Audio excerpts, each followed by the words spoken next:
அனைவருக்கும் வணக்கம். தமிழ்நாட்டு அரசியல் களம் ஒரு புதிய பாதையில் செல்வது போன்ற ஒரு தோற்றத்தை அண்மை கால நிகழ்வுகள் காட்டுகின்றன. காரணம், இதுவரை இந்த களத்தில் ஒன்று திமுக அணி, இன்னொன்று அதிமுக அணி, அடுத்து நாம் தமிழர் கட்சி. தாவேக என்பது ஒரு அணியை உருவாகுமா இல்லையா அப்படிங்கிற ஒரு கேள்விக்குறி இருந்துகிட்டு இருந்தது.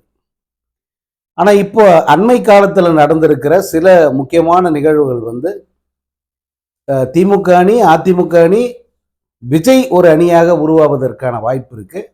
அதே போல நாம் தமிழர் கட்சி தனி அணியாக நின்று போட்டியிடுவதற்கான வாய்ப்பு இருக்கு என்பது போன்ற ஒரு தோற்றத்தை ஏற்படுத்தியிருக்கு. ஏன்னா இத்தனை காலமும் யார் சிறந்த அடிமை அப்படிங்கிறதுல மிகப்பெரிய போட்டியே இவர் இபிஎஸ்க்கும் ஓபிஎஸ்க்கும் நடக்குது அப்படின்னு களத்தில் இருந்தவங்க எல்லாம் கமெண்ட் அடிச்சுட்டு இருந்தாங்க.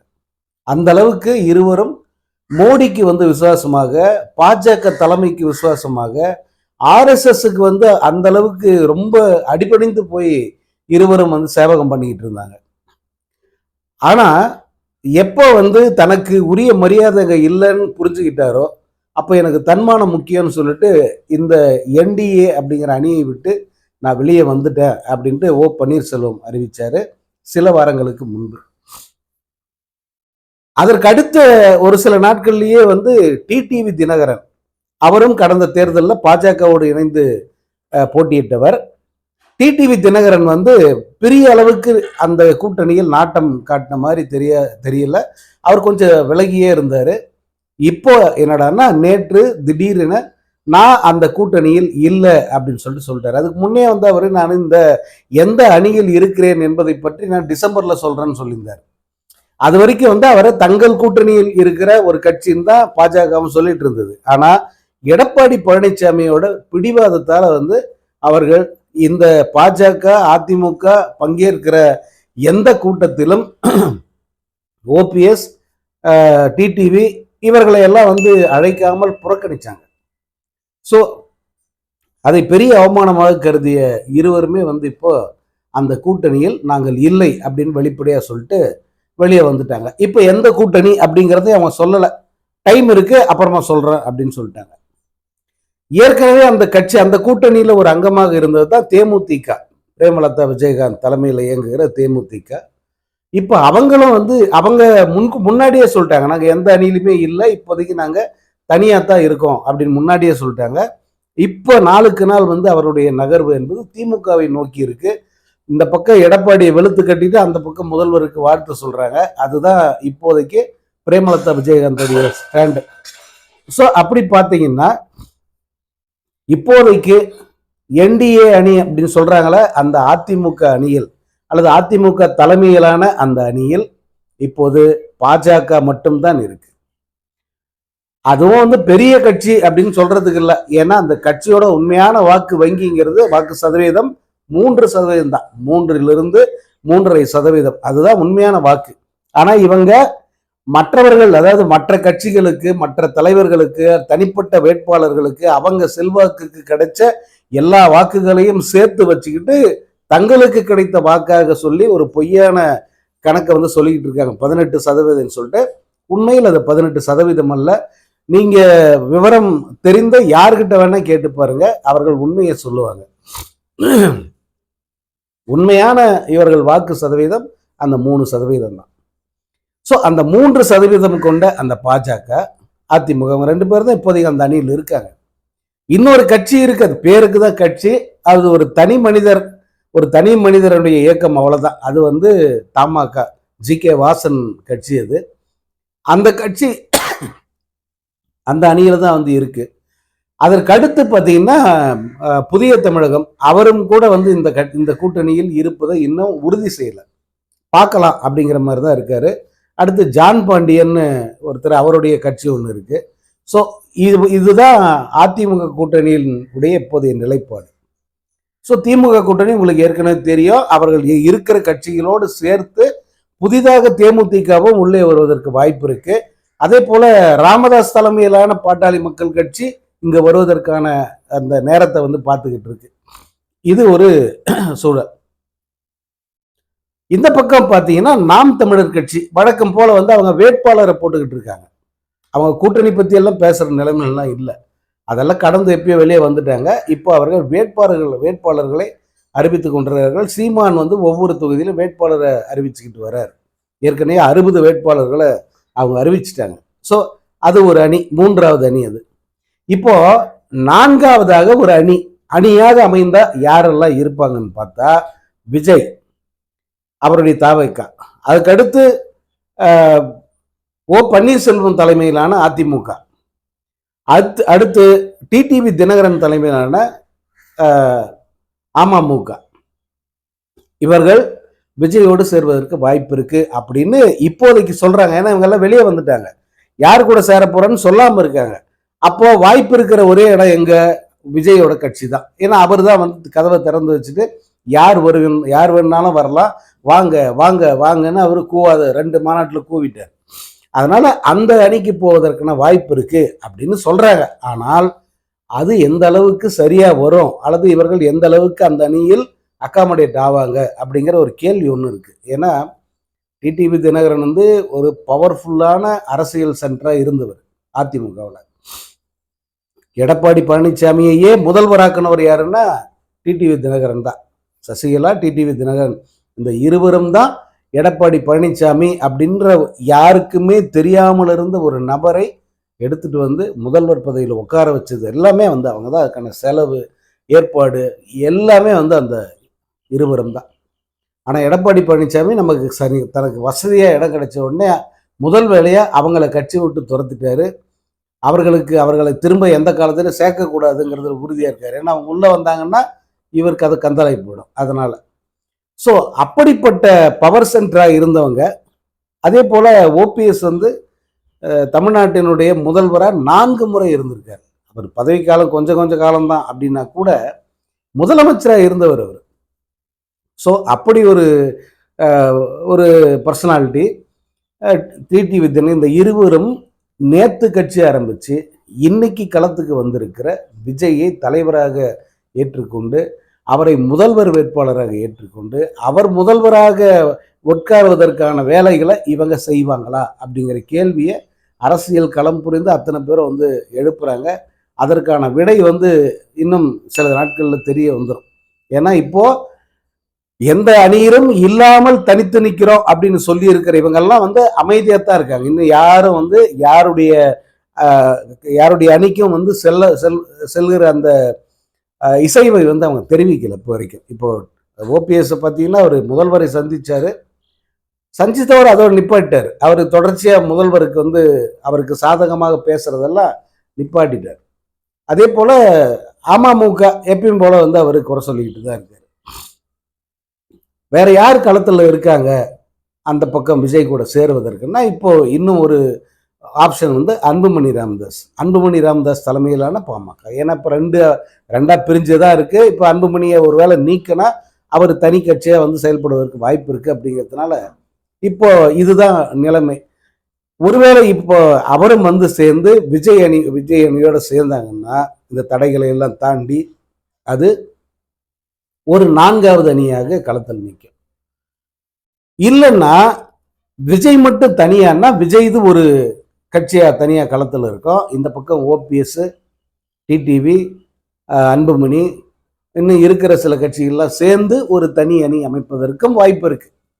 இப்போ களம் வந்து ஓரளவு முன்ன வரைக்கும், அதாவது நேற்று வரை தமிழக அரசியல் களம்ங்கிறது லைட்டா வந்து ஒரு குழப்பத்திலே தான் இருந்தது. எந்த ஒரு அரசியல் திறனாய்வாளரை கேட்டாலுமே வந்து இந்த களம் எதை நோக்கி போகுது, கட்சிகள் எதை நோக்கி போகின்றன, எப்படிப்பட்ட அணிகள் அமையும் அப்படின்னு சொல்றதுல ஒரு நிச்சயமற்ற தன்மை இருந்தது. அவங்களால எதையுமே கணிக்க முடியல. எதனால் இப்படி எல்லாம் நடக்குது, எப்படி எல்லாம் மாறப்போகுது, அதெல்லாம் ஒன்றும் சொல்ல முடியல. அதனால எல்லோருமே வந்து ஒரு குத்துமதிப்பாக தான் பார்ப்போங்க, இன்னும் கொஞ்சம் டைம் இருக்குங்க, அதுக்கப்புறமா தெரியும் அப்படிதான் சொல்லிட்டு இருந்தாங்க. பட் இப்போதைய நிலவரப்படி பார்த்தா ஓரளவுக்கு வந்து இந்த களத்தில் அணிகள் எப்படி அமைய போகின்றன அப்படிங்கிற ஒன்று வந்து உறுதியாக தெரிஞ்சிச்சு. இதுல இன்னொரு முக்கியமான ஃபேக்டரா வந்து அண்ணாமலையை வந்து பார்க்குறாங்க. ஏன்னா அண்ணாமலை வந்து பாஜக தலைவராக இருந்த வரைக்கும் இருந்த அண்ணாமலை முகம் வேற. பாஜக தலைமை பதவியிலிருந்து அப்புறப்படுத்தப்பட்ட பிறகு அண்ணாமலையினுடைய முகம் வேறாக இருக்கிறது. அது இப்போதுதான் அவர்கள் கட்சியினுடைய டெல்லி தலைமைக்கே தெரியுது. ஓ, நம்ம நினைச்ச மாதிரி இல்லடா, இந்த அண்ணாமலை வேற ஒரு ஆள்ரா அப்படிங்கிறத அவங்க புரிஞ்சு வச்சுக்கிட்டு இருக்காங்க. இப்போ ஒரு ஒரு சாரார் அதாவது ஒரு சில அரசியல் திறனாய்வாளர்களுடைய கருத்து என்னன்னா, இதெல்லாம் நடக்குது பாருங்கப்பா, என்டிஏ கூட்டணியிலிருந்து கட்சிகள் விலகுது. இப்படி விலகுவதன் பின்னணியே அண்ணாமலை தான் அப்படின்ற ஒரு கருத்தை முன்வைக்கிறாங்க. ஏன்னா அண்ணாமலை பதவியிலிருந்து விலகிய பிறகு பாஜக மேலிடம் கூட்டிய கூட்டங்களுக்கு அவர் பெருசா கவனம் கொடுக்கறதே இல்லை. எந்த கூட்டமாக இருந்தாலும் ஏதாவது ஒரு சாக்கு சொல்லிட்டு அவர் போகாம புறக்கணிச்சிடுறாரு. இப்போ டெல்லியில நடக்கிற முக்கியமான கூட்டம் என்னன்னா, இங்க இருக்கிற மேலிட பொறுப்பாளர்கள், தேர்தல் பொறுப்பாளர்கள், முக்கிய தலைவர்கள் அத்தனை பேரும் டெல்லிக்கு கூப்பிட்டு கூட்டணியை வலுப்படுத்துங்க அப்படின்னு அங்கே பாஜக தலைவர் ஜேபி நட்டாவும் உள்துறை அமைச்சர் அமித்ஷாவும் சொல்லிக்கிட்டு இருக்காங்க. இவங்க ரெண்டு பேரும் பவர்ஃபுல் தலைவர், அமித்ஷா மாதிரி ஒரு ஆளு அப்படியெல்லாம் சொல்லிட்டு இருக்காங்கல்ல. ஆனா அண்ணாமலை இந்த கூட்டத்துக்கு போல. ஏங்க போல அப்படின்னு கேட்டா, எனக்கு இங்க காது குத்து கல்யாணம்லாம் நிறைய இருக்கு, அதை பார்க்க வேண்டியிருக்கு, அதனால என்னால் போக முடியல அப்படின்னு சொல்லிட்டாரு. எப்படிப்பட்ட பதில் பாருங்க. ஏற்கனவே இங்க நிர்மலா சீதாராமன் வந்திருந்தாங்க, அப்போ ஒரு கூட்டம் போட்டாங்க, கூட்டணி கட்சிகள் தலைவர்கள்லாம் கூப்பிட்டாங்க, பாஜக தலைவர்கள் அத்தனை பேரையும் கூப்பிட்டுருந்தாங்க. அந்த கூட்டத்தையும் அவர் புறக்கணிச்சிட்டார். இதற்கு முன்பும் ஒரு கூட்டம் நடந்தது, அந்த கூட்டத்துக்கும் செல்லாமல் தவிர்த்துட்டார். தனிப்பட்ட வேலை இது எனக்கு, நான் போகலை அப்படின்னு சொல்லிட்டார். இது 4வது முறை இந்த டெல்லி தலைமையினுடைய கூட்டத்தை அண்ணாமலை புறக்கணிக்கிறது 4வது முறை. ஏன் இப்படி செய்யறாரு அப்படின்னா, அவரால் இந்த தலைமை பதவியிலிருந்து விலகி நிற்க முடியல. அதுதான் உண்மை. ஏன்னா அவர் இந்த பாஜக தலைவரான பிறகு தானே இந்த கட்சியினுடைய நிரந்தர தலைவர் அப்படிங்கிற மென்டாலிட்டி அவருக்கு வந்துருச்சு. அவருடைய செயல்பாடுகளை நீங்க அப்ப பார்த்துருந்தீங்கன்னா தெரியும். எல்லாத்தையுமே அவர் தானே தான் எல்லாம், நான் எடுக்கிறது தான் முடிவு, எதை பத்தி எனக்கு கவலை இல்லை, அப்படிதான் அவர் நான் தலைவராக இருக்கிற வரைக்கும் அதிமுக கூட்டணி கிடையாது அப்படின்னு. அப்போ நீ தலைவர பதவியில் இல்லாத போனாதான் கூட்டணியா, சரி அப்போ நீ வேண்டாம் அப்படின்னு சொல்லிட்டு தான் இவங்க நயினா நாகேந்திரனை கொண்டு அதிமுக ஒரு கூட்டணி வச்சாங்க. அப்போ இப்போ அதுல அண்ணாமலையை பத்தி இவர்கள் எல்லாம் சொல்வது உண்மை அப்படின்னு தெரியுது இல்லையா? ஏன்னா இவர் இந்த வார் ரூமு, இவருக்குன்னு ஒரு தனி பட்டாளம், இப்படி இவருக்குன்னு ஒரு செட்டப் இங்க பர்ஃபெக்டா பண்ணி வச்சுட்டார். ஏன்னா இங்க அவர் தனக்குன்னு ஒரு முழு அமைப்பையே அவர் உருவாக்கி வச்சிருந்தார் அண்ணாமலை. அந்த பதவியில் இருந்த 3 ஆண்டு காலத்தில் தனக்கென ஒரு வார் ரூமு, தனக்கென ஒரு ஆதரவாளர் கூட்டம், அதே போல கட்சியில் தனக்கு போட்டி அல்லது தனக்கு ஆபத்து அப்படின்னு தெரிஞ்ச அத்தனை பேருமே அவர் ஓரங்கிட்டார். முக்கியமா இந்த பார்ப்பன ஆதிக்கம் அப்படிங்கிறது அது பாஜகவில் இயல்பாக இருக்கக்கூடியது. அண்ணாமலை செஞ்ச ஒரே ஒரு பெரிய விஷயம் என்னன்னா, அங்க இருந்த பார்ப்பனர் நிர்வாகிகள் மொத்த பேரையும் அவரு காலி பண்ணிட்டார். அதுதான் அவருடைய பெரிய சாதனையா இப்போ வரைக்கும் எதிர்முகாமில் இருக்கிறவங்க கூட சொல்லுவாங்க. பாஜகவை எதிர்க்கிற கட்சிகள் கூட அண்ணாமலை விஷயத்துல ஒரே ஒரு விஷயத்த அவருடைய சாதனையா ஒத்துக்குவாங்க. அது இந்த கும்பலை அவரு ஒழிச்சு கட்டினது தான். அதற்கு அவர் பயன்படுத்திய உத்திகள் எல்லாம் இருக்கே, அதெல்லாம் பயங்கர, அதெல்லாம் சினிமா எடுக்கலாம். அந்த அளவுக்கு அந்த வீடியோ வச்சு மிரட்டுறது, அந்த மாதிரியான விஷயங்கள் நிறைய ஸ்ட்ரிங் ஆப்ரேஷன்ஸ் எல்லாம் நடந்தது. அதெல்லாம் நீங்க உங்களுக்கு ஒரு வாட்டி நினைவுபடுத்தி பாருங்க. நடந்த கதைகள் எல்லாம் அவ்வளோ வேலை பார்த்துருக்காரு அண்ணாமலை. அப்படிப்பட்ட ஒருத்தர் இப்போ கட்சி பதவி, தலைமை பதவியை விட்டுட்டு போவாரா? போறதுக்கு மனசு வருமா? அப்படி போனாலும் அவர் மனசுக்குள்ள ஒரு பிளான் வச்சிருப்பார்ல, அந்த ஒரு பிளான் பி தான் இப்ப செயல்படுது. இதெல்லாம் அண்ணாமலையினுடைய வேலை தான், அவருடைய பின்னணியில் தான் இதெல்லாம் நடக்குது அப்படின்னு ஒரு சாரார் சொல்றாங்க. ஒரு சாரார் இல்ல, பெரும்பாலும் அப்படித்தான் சொல்றாங்க. காரணம், ஓபிஎஸ், டிடிவி தினகரன் இவங்களுக்கெல்லாம் ரொம்ப நெருக்கமானவர் அண்ணாமலை. அவங்க 2 பேருமே அண்ணாமலையால் தான் இந்த கூட்டணிக்குள்ளேயே நாங்க இருக்கிறோன்னே சொல்லியிருக்காங்க.